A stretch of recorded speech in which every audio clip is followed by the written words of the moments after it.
السلام عليكم ورحمة الله وبركاته. الحمد لله والصلاة والسلام على أشرف المرسلين محمد بن عبد الله وعلى آله وصحبه وسلم. أما بعد، رب اشرح لي صدري ويسر لي أمري واحلل عقدة من لساني يفقه قولي. Kwa kweli maneno haya ambayo Sheikh Saad ameongea, ilikuwa hakuna haja tena tuendelee na mazungumzo mengine, tungeingia katika kipindi cha maswali moja kwa moja, kwa sababu kuna mambo mengi ya kuzingatiwa hapa na kutiwa katika akili na kutiwa manani. Mengine ilikuwa tunacheka, lakini kwa kweli ni maneno ya kusikitisha.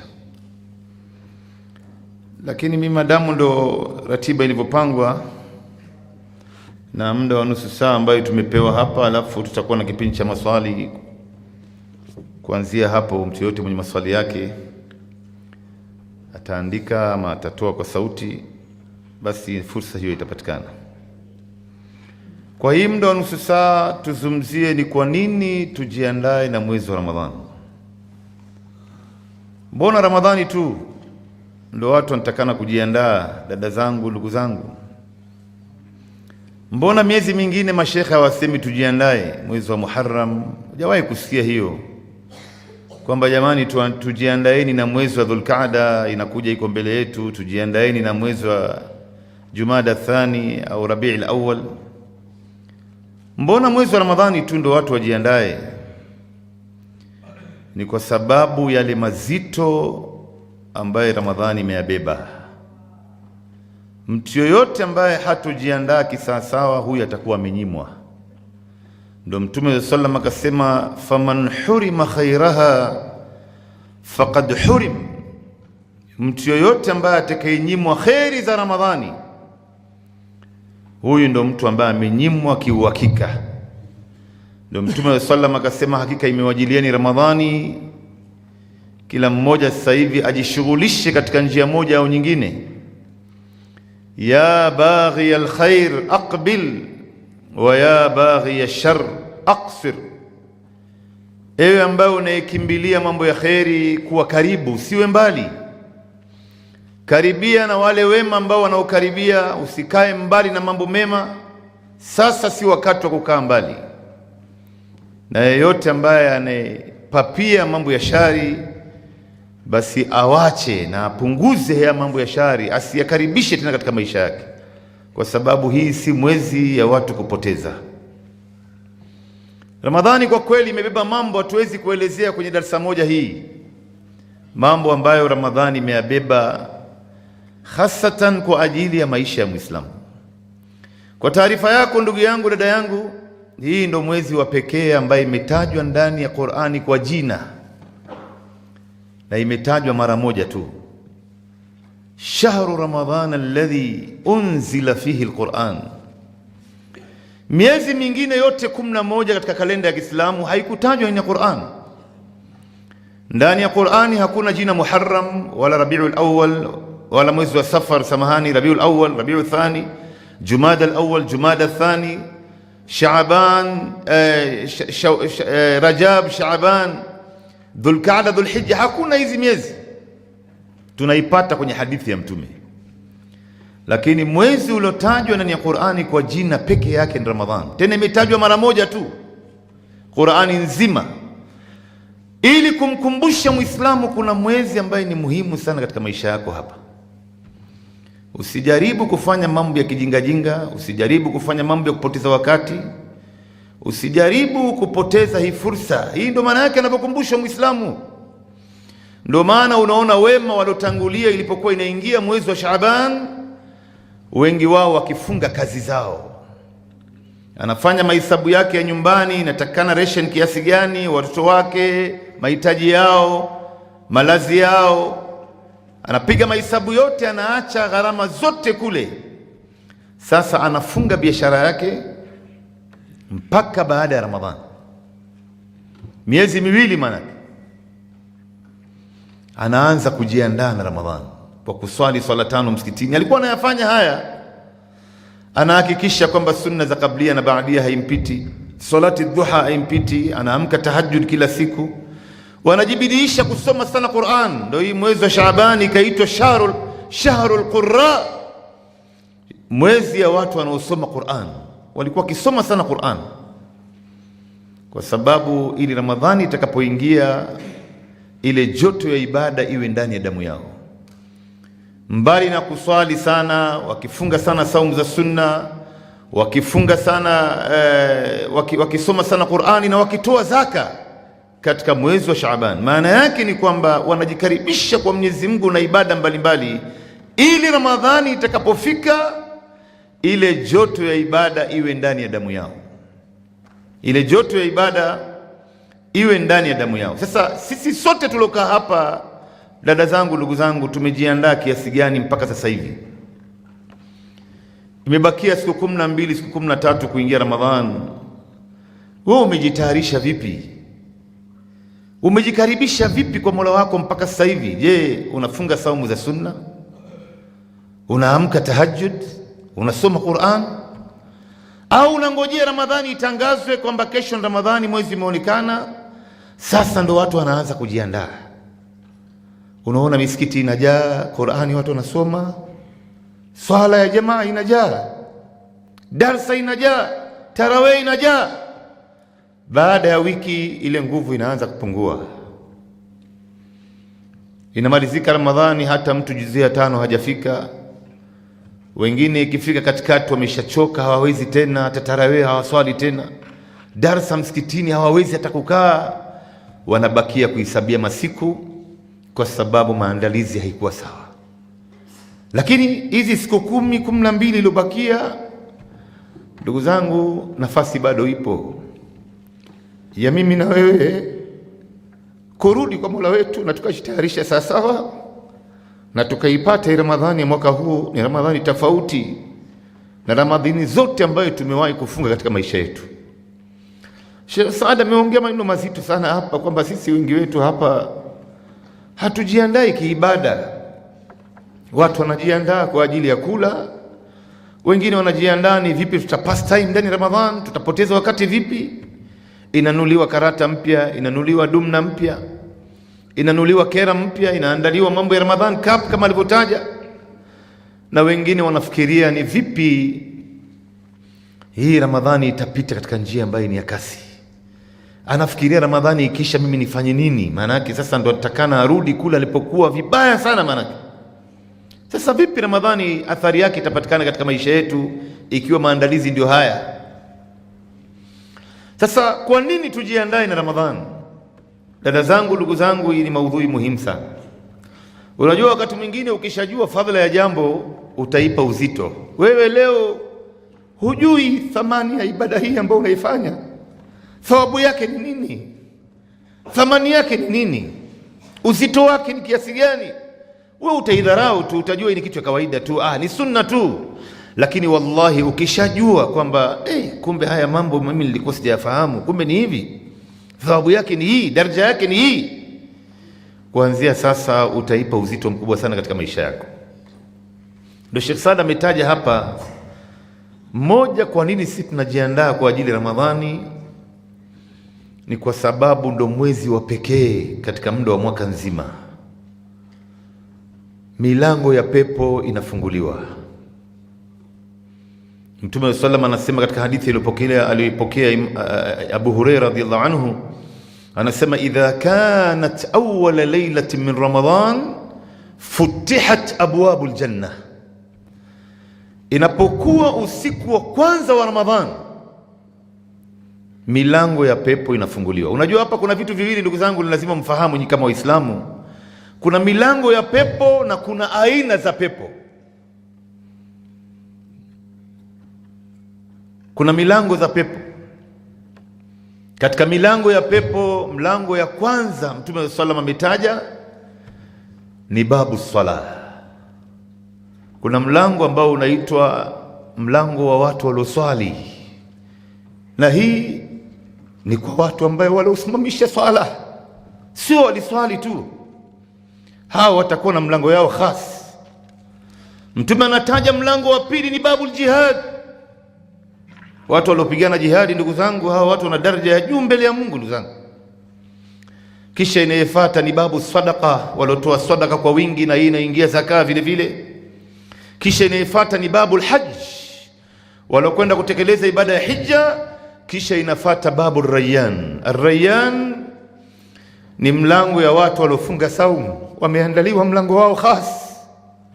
Mwenyezi Mungu Subhanahu wa Ta'ala siku ya kiyama atalingana, atauliza aina as-saimun, wako wapi waliofunga saumu? Fadakhalu fa idha dakhalu ughliq falam yadkhul ba'dahum ahad. Hawa watu wote waliofunga saumu wataingia kwenye hii mlango wa saumu, na baada ya wao kuingia hii mlango itafungwa na hakuna yeyote ambaye atakayeingia baada yao. Baada ya hapo mlango ambao unaofuata ni babul iman, na hii ni kwa wale ambao wataingia peponi bila hisabu. Ndugu zangu, kuna watu miongoni mwetu hapa, tutakuja kutaja hapa mbele, wataingia bila kuhesabiwa, pamoja na kwamba waliwahi kufanya madhambi hapa duniani, kuna kasoro fulani fulani walikuwa nayo, lakini wataingia bila hisabu. Kisha kuna babu dhikri na kuna bab al-afina anin nas. Kuna babu ya kuwa mtu ambaye anayemtaja Mungu kwa sana, na dhikri iliyokuwa kubwa kuliko dhikri zote ndugu zangu ni Qur'an. Ni mtu ambaye anajishughulisha kusoma Qur'ani, anahifadhi Qur'ani, anafanya muraja ya Qur'an, anaitafuta maana ya Qur'an. Hakuna dhikri iliyokuwa kubwa kama hilo. Kisha kuna zile adhkaru sabah wal masa, kisha kuna zile nyiradi za hapa na pale, dua ya hapa na pale.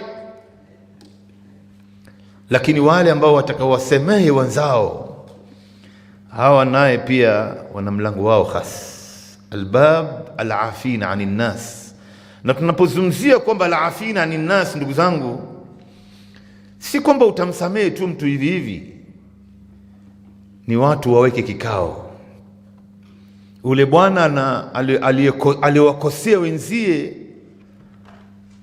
aambiwe makosa yake na akiri makosa yake na aombe msamaha. Kisha hapo ndio inakuja msamaha. Sasa watu wanakumbatiana, bwana nimekusamehe. Ndio Mwenyezi Mungu aliposema kwamba wa in taifatani min almu'minina iqtatalu fa aslihu bainahuma. Waumini wawili hawa, inawezekana mu'minun, si waislamu wa kawaida tu.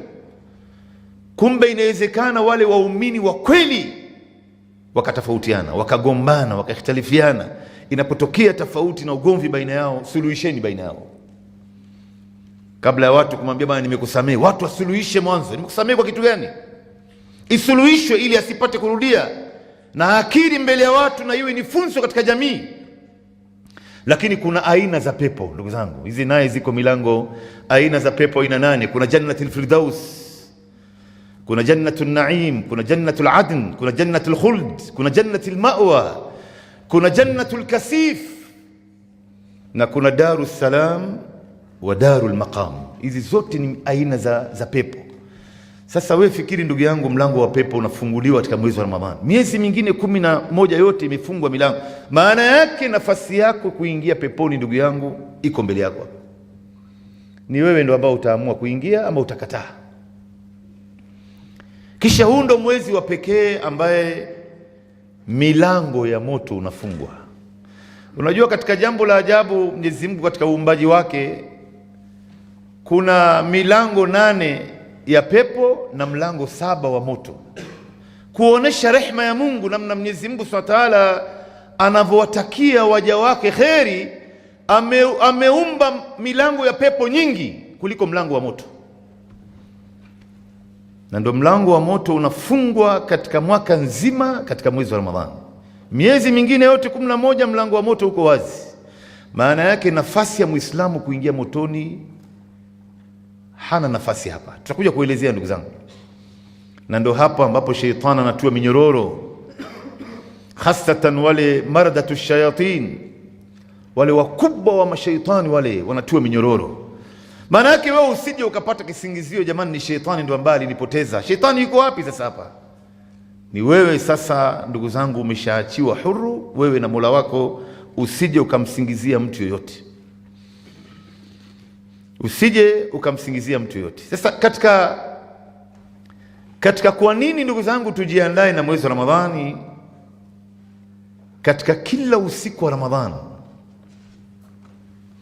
Mtume wa sallam katika hadithi ambayo nimeitaja hapa ya Abu Huraira, mwisho wa hadithi Mtume anasema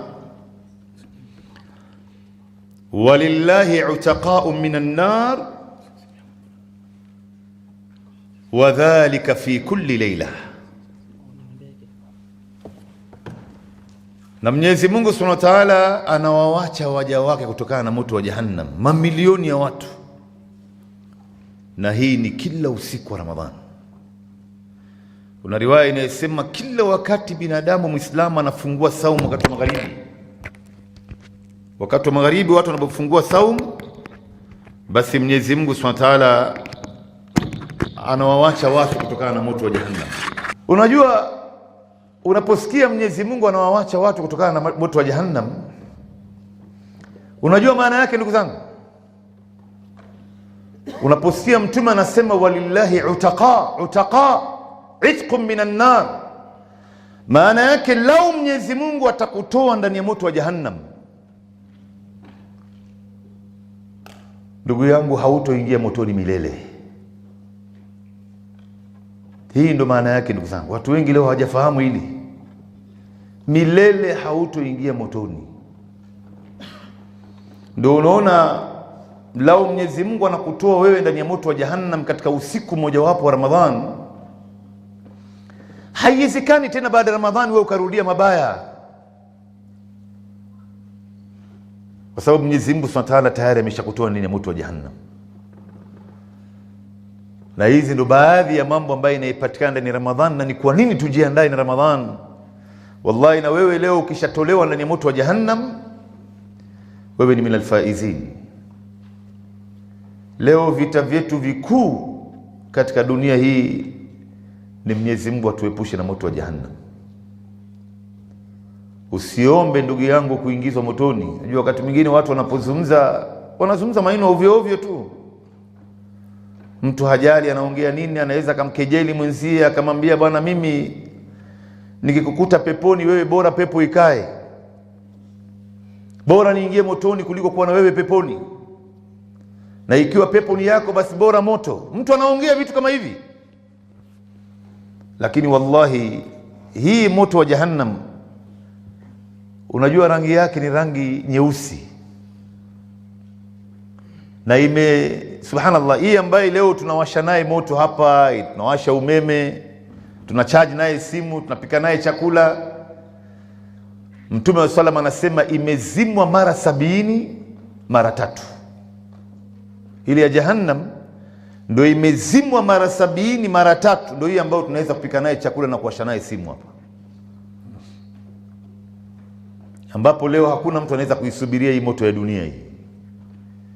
La unawasha kibiriti, umeshika ile kijiti ya kibiriti ikaanza kuwaka, inakuja kwenye vidole vyako hapa, unashindwa kusubiri, unaitupa ile kijiti. Seuze mtu leo kukaangwa mwili wake ndani ya moto, kama Mtume alivyosema inakaangwa kama unavyoona leo katika duka ya chips ile kuku inavyokaangwa hivi, ndio mfano wake Mtume alivyotoa. Kullama nadhijat juluduhum badalnahum juludan ghayraha liyadhuqu al'adhab, kila ngozi kishaiva sawa inavishwa ngozi nyingine mpya. Basi hii ni miaka nenda miaka rudi. Ndio kuna baadhi ya mascientists katika nchi ya Japan, katika nchi ya Ujerumani, walipoisoma hii aya wengi walisilimu. Huyu Mtume alijuaje kwamba uchungu katika ngozi? Bila shaka hii ni maneno ya Mwenyezi Mungu. Hii ni maneno ya Mwenyezi Mungu. Na ndio hii mwezi wa pekee ndugu yangu ambayo inapatikana usiku mmoja tu, ambaye leo utaipata wewe usiku huu kwa ibada,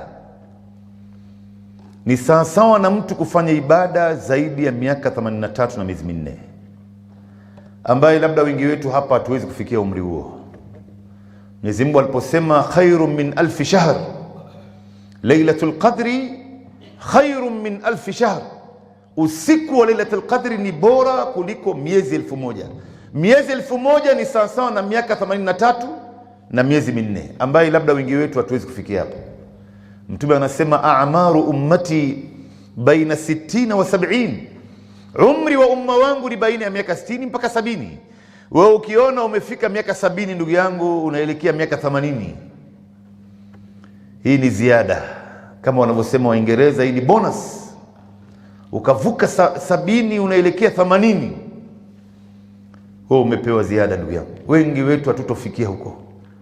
Sasa kwa ibada ya usiku mmoja lao utayapata wewe, basi ni sawa na mtu amefanya ibada miaka 83 na miezi 4. Unajua maana yake hii ndugu zangu? Maana yake wewe taja ibada zote ambao unazijua wewe ndani ya hii dini, utaandikiwa ibada zote hizi umezifanya kwa umri wa miaka 83 na miezi 4. Umeswali miaka 83 na miezi 4, umetoa sadaka miaka 83 na miezi 4, umetoa zaka miaka 83 na miezi 4, umekwenda haji miaka 83 na miezi 4, umesoma Qur'ani umefunga saum miaka 83. Si kwamba unazungumzia tu ibada fulani. Khairun min 1000 shahr. Ndo hapa ni kwa nini tujiandae na Ramadhani ndugu zangu. Wengi wa watu hapa inapofika 10 ya mwisho ndo sasa wanaonekana wamechoka, lakini muangalie Mtume wa sallam anawafundisha masahaba wake na anawahimiza familia yake. Kama Bi Aisha anavyosema sallam, idh kana Rasulullah sallallahu alayhi wasallam idha dakhala 10 al-awakhir shadda mi'zara wa ahya layla wa ayqadha ahla. Mtume wa sallam ilipokuwa inafika 10 ya mwisho, sasa ndo alikuwa na kaza mkanda. Maana yake sasa ndo ibada inaanza, anazidisha maana yake, kwa sababu khairi yote ya Ramadhani inapatikana mwisho wa Ramadhani. Innamal a'mal bil khawatim, matendo inategemea mwisho kule. Sisi leo tunaanza kwa nguvu, alafu kile ikikaribia mwisho tunaonekana tumeshachoka. Wengine sasa hivi ni wakati wa shopping. Ilikuwa inatakana tuanze kwa nguvu na tumalize kwa nguvu zaidi, kwa sababu khairi ya Ramadhani yote inapatikana mwisho wa Ramadhani. Ndio Mtume wa sallam akawa yeye anahuisha usiku katika 10 ya mwisho zote, alikuwa halali na akiamsha familia yake. Si wewe leo unajenga akhira peke yako ndugu yangu. Wewe una ndugu zako, una mke wako, una mume wako, una jamaa zako, waamshe familia yako. Ikiwezekana mtu na mke wake waende wakakaa itikafu kama Mtume alivyofanya katika 10 ya mwisho. Leo Waislamu wengi masala ya itikafu wengi tumeshaigura ndugu zangu. Kama kuna sunna inatakana kuhuishwa katika 10 ya mwisho Ramadhani, ni Waislamu wengi leo kutojua, ama labda kwa sababu ya kudharau, kuona kwamba ni sunna tu. Na wallahi lao kila mmoja wetu angelijua fadhila ya mtu kukaa itikafu katika 10 ya mwisho Ramadhani, hakuna hata mmoja angethubutu kuacha katika muda wa mwaka mmoja. Mtume alifunga Ramadhani 9 tu katika umri wake, lakini miaka 9 yote hii hakuacha kukaa itikafu katika 10 ya mwisho Ramadhani. Na ile mwaka ambayo Mtume alikuwa nakufia ndani yake alikaa itikafu siku 20. Na Mtume alipofariki, wake zake Mtume wote waliendelea kukaa itikafu katika 10 ya mwisho ya Ramadhani msikitini mpaka kufa kwao. Na maswahaba naye waliendelea kukaa itikafu mpaka mwisho uhai wao. Na wema uliotangulia, sasa ni nafasi yako mimi na wewe. Leo unamkuta mtu ameshafika miaka 60, miaka 40, miaka 50 zaidi, hajawahi kukaa itikafu hata mwaka mmoja. Ukiuliza yuko busy na dunia, tunauone anakwenda wapi ndugu zangu? Yuko pale pale tu anazunguka tu. Yeye yuko tayari kufunga safari ya kwenda mpaka Dubai kufanya biashara zake za halali ambaye hajakatazwa. Anaweza kakaa mwezi mzima huko. Anaweza kafunga safari kwenda matangani, mtu amekufa, akakaa wiki nzima huko. Anaweza kafunga safari kwa ajili ya harusi, ama akafunga biashara yake kwa sababu kuna sherehe fulani inafanywa. Hii yote hujakatazwa ndugu yangu, lakini wewe unaijenga dunia yako, umeisahau akhira. Hizi zote utakuja kuiacha hapa. Hii ndio akhira yako ndugu yangu.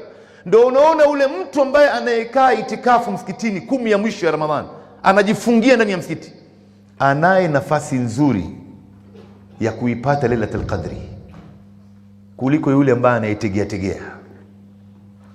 Yule anayetegea atafanya kadri ya uwezo wake, labda kazini ya kupewa ruhusa, labda maisha yake haimruhusu yeye kwenda msikitini kulala, kukesha. Hana nafasi. Akifunga biashara yake, watoto wake wanataka kusoma, wanataka kula, wanataka mahitaji hapa na pale, hatajiweza kujimudu. Huyu sasa atajipinda kadri ya uwezo. Hata siku moja pia ni itikafu, hata usiku mmoja pia ni itikafu, kwa kadri ya uwezo wake. Fattaqullaha mastata'tum la yukallifu Allahu nafsan illa usaha. Lakini kwa yule ambaye atakayejipinda akakaa itikafu katika 10 ya mwisho Ramadhani, nafasi yake ni nzuri zaidi. Ndio unamwona Mtume sallallahu alayhi wasallam anawafundisha masahaba na anawaamsha familia yake na anaifundisha hii umma, kwa maana kuna siku kubwa sana hapa ndugu yangu. Hii ndio usiku ambaye malaika wanajazana katika ardhi, kama Mtume sallallahu alayhi wasallam alivyosema, kalhasa, kama mawe ya kokoto. Abdullah ibn Umar anasema lau mtu anapewa nafasi ya kuwaona hawa malaika, lau atapanda juu ya jengo iliyokuwa juu au juu ya jabali au juu ya mti mrefu, akapewa nafasi ya kuwaona wale malaika waliojazana katika ardhi katika usiku wa Lailatul Qadri, basi hauwezi kuona hata chembe moja ya mchanga. Tanazzalu almalaikatu waruhu fiha, wanajazana, wanateremka malaika na Jibril akiwa ndani yao. Subhanallah. Alafu leo wewe unakwenda kulala, wewe ndio unajiandaa na mambo ya dunia yako, bado unajifanya hata una habari, wewe unategea tu. Unajua huyu ambaye anayejipinda katika 10 ya mwisho ya Ramadhani anayo nafasi, kwa sababu hatujui Lailatul Qadr ni lini. Imefichwa, hii ni siri yake Mungu. Inaweza kuwa usiku wa 21, inaweza kuwa usiku wa 23, inaweza kuwa usiku wa 25, inaweza kuwa usiku wa 27, inaweza kuwa usiku wa 29, kama Mtume alivyosema, taharru Lailatul Qadri fi witri min 10 al-awakhir min Ramadhan. Itafuteni Lailatul Qadri katika usiku wa witri, odd nights. Moja wao inaweza kuwa Ramadhan, inaweza kuwa Lailatul Qadr. Hakuna anayejua hiyo. Ndio unaona la tuna nafasi ya kuelezea zile alama zote ambazo Mtume ibada. Hata kama zile alama zote utaziona, mfano usiseme jamani, alhamdulillah mimi nimeipata bwana. Umejuaje? Muombe Mwenyezi Mungu akujalie miongoni mwao, zidisha mpaka mwisho wa Ramadhani. Hii ndio maana yake ndugu zangu. Na ndio unaona ndugu zangu, kwa nini tujiandae na mwezi wa Ramadhani. Katika usiku wa Lailatul Qadri kuna dua ambayo Muislamu akiisoma hiyo dua na ikawa ni usiku wenyewe, Allahu Akbar, wewe umefaulu ndugu yangu. Bi Aisha radhiallahu anha anamuuliza Mtume, mume wake huyu anamuuliza, ya Rasulullah, idha adraktu Lailatul Qadri madha aqul, mimi lao nitahisi na nikaipata Lailatul Qadri, nimeona zile alama, niseme nini? Mtume akamwambia, faquli Allahumma innaka afuwun tuhibbul afwa fa'fu anni. Mwenyezi Mungu, wewe ndio ambao unaisamehe na unapenda kusamehe, basi nakuomba unisamehe na mimi. Wakati umekwisha sasa, dakika 5. Mwenyezi Mungu, wewe ndio ambao unaisamehe na unapenda kusamehe, na kuomba unisamehe mimi. Unajua wewe unaposema rabbi ighfirli, ama ukamwambia Mwenyezi Mungu astaghfirullah, kuna sigha nyingi ya istighfar. Rabbi ighfirli wa liwalidayya warhamhuma kama rabbayani saghira, astaghfirullah alazim alladhi la ilaha illa huwa alhayyul qayyum wa atubu ilayhi. Hizi zote ni aina za istighfar. Lau Mwenyezi Mungu atakusamehe kwa sababu ya astaghfirullah, atakusamehe, lakini faili yako bado inaonesha kuna matendo fulani fulani ambayo uliwahi kufanya katika maisha yako. Faili inaonesha hapa, tarehe fulani ulifanya kitu fulani, mwaka fulani, kipindi fulani, tarehe fulani, mahali fulani, katika siku fulani, yote inaonesha. Lau Mwenyezi Mungu atakusamehe kwa istighfar, bado faili yako inaonesha madhambi yako. Lakini lau Mwenyezi Mungu atakusamehe kwa Allahumma innaka afuwun tuhibbul afwa fa'fu anni, Mwenyezi Mungu atakusamehe na faili yako pia, madhambi yote yatafutwa, itabakia nyaraka nyeupe, hakuna kitu. Na hawa ndio miongoni mwa watu ambao wataingia peponi bila hisab. Miongoni mwa watu ambao wataingia peponi bila hisab ni hawa. Hizi ndio kwa ajili ya kujiandaa na Ramadhani. Sasa wewe leo ndugu zangu, ukishapata kujua mambo kama haya, Utaandaa Ramadhan Cup, mtu atakuletea mawazo kama haya, tukakesha kwenye karata. Huyu ni adui yako huyu. Anayekuambia njoo tukeshe usiku tuangalie musalsal, huyu ni adui yako huyu. Mtu mwema hawezi kuletea mawazo kama haya. Atakuletea mawazo, jamani, unaonaje mwaka huu tukae itikafu katika msikiti gani bwana? Futari yetu itakuwaje? Daku yetu tutafanya ibada kiasi gani? Tutasoma Qur'ani vipi? Dua zetu, ibada zetu. Huyo ndo rafiki huyo. Lakini huyo anakuletea habari, tukacheze karata, tukacheze dumna, tukaangalie mpira. Leo kuna baadhi ya watu waliadhu billah, kama ulivyoona mwaka, nafikiri miaka 2 au 3 ilikuwepo na World Cup katika mwezi wa Ramadhan.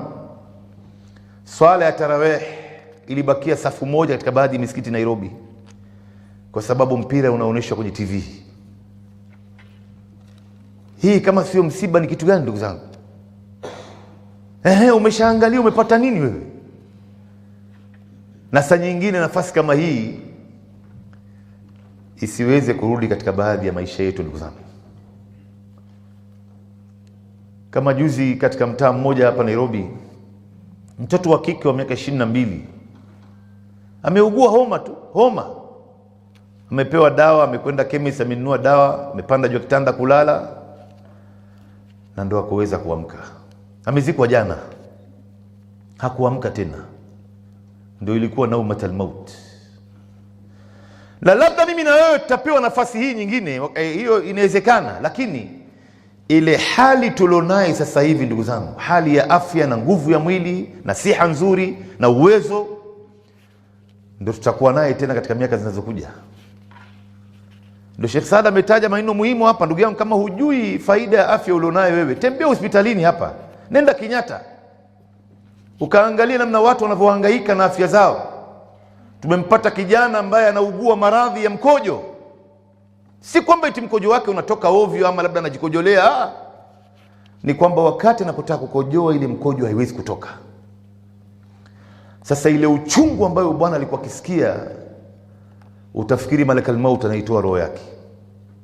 Yule daktari ambaye tulikuwa naye pale anatuzungusha Kenyatta akatuambia, kwa bahati mbaya mmempata mgonjwa kama huyu wa haja ndogo, kuna ambao wanaugua maradhi kama hii haja kubwa. Kwa hivyo usifikiri kwamba wewe maisha ambayo uko ndani yake itakuwa tu hivi kila siku. Hatujui mwaka ujao Mungu ametupangia nini ndugu zangu.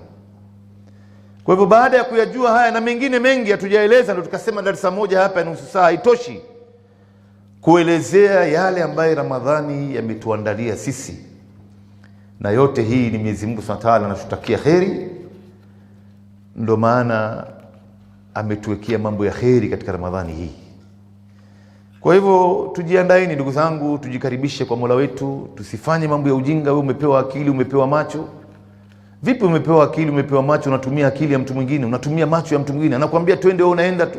Tukafanye, nenda, unaenda tu. Tupoteze wakati, tusaraka 2 tarawih tutoke, wewe pia unatoka tu. Ilazimishe mwili wako katika taa kuanzia sasa, na inshallah Ramadhani ikifika itakuwa imeshazoea, na utaendelea hivyo mpaka mwisho wa Ramadhani, na Ramadhani ikisha tutaendelea hivyo hivyo mpaka mwisho uhai wetu. Aqulu qawli hadha, assalamu alaykum wa rahmatullahi wa barakatuh.